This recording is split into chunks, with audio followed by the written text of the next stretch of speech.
Okay, so we are here with our Orange Queen, Issa, for an interview today. So let's just go ahead and kick things off. So our first question is, what is your favorite part of representing Plaquemines Parish as the Orange Queen? So being the 76th Plaquemines Parish Fair and Orange Festival Queen, I'm able to travel every single weekend and I meet a lot of new people. I call them my rhinestone sisters, and I'm able to travel with queens all over the state of Louisiana at different festivals and pageants and events, and it's great being able to spend time with them. Love that. So tell us about some of your duties as Orange Queen. Yeah, of course. So as the Orange Queen, I'm basically a walking billboard for the Orange Festival, and while I go around to these events, I build connections with people and different relationships, and I'm able to personally invite them to the Orange Festival. Ah, that's cool. It's the first full weekend in December. Yeah, that's cool. So we've seen your Blossom project around Belchase with spotlighting all the small businesses. Can you tell us a little bit about your inspiration for starting that? Yeah, of course. So last year I did the Plaquemines Parish Rocks as the 2021 Teen Orange Queen, and I wanted to do something special for the 75th anniversary. So I placed 75 different rocks in the parish to support small businesses because it's very important. Yeah. And I knew as the Orange Queen I had to do something bigger and better, so I painted 76 different orange blossom trees and I placed them in the parish.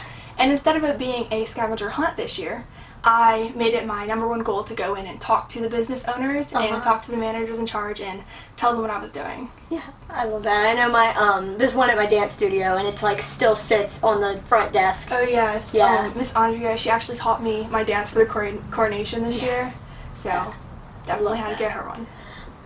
So do you have any advice for future competitors for their position? Yeah, so just like my Blossom project, I love painting, so I encourage all the competitors to find something unique about them and then see how they can use that as motivation to find something unique and a unique way to represent the Orange Festival.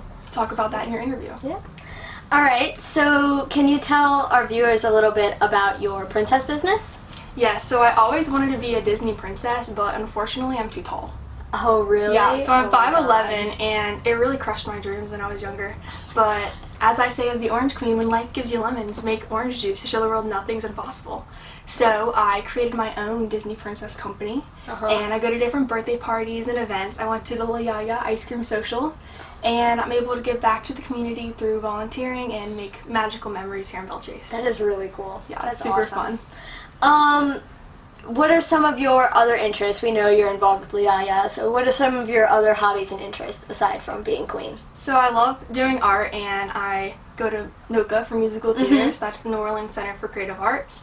I study singing, dancing, and acting, and I spend a lot of my time doing musical theater throughout my life, so performing on stage and being on stage is where you'll find me. Yes, awesome. So we know that you're going to be involved with the Fish Stock on March 25th.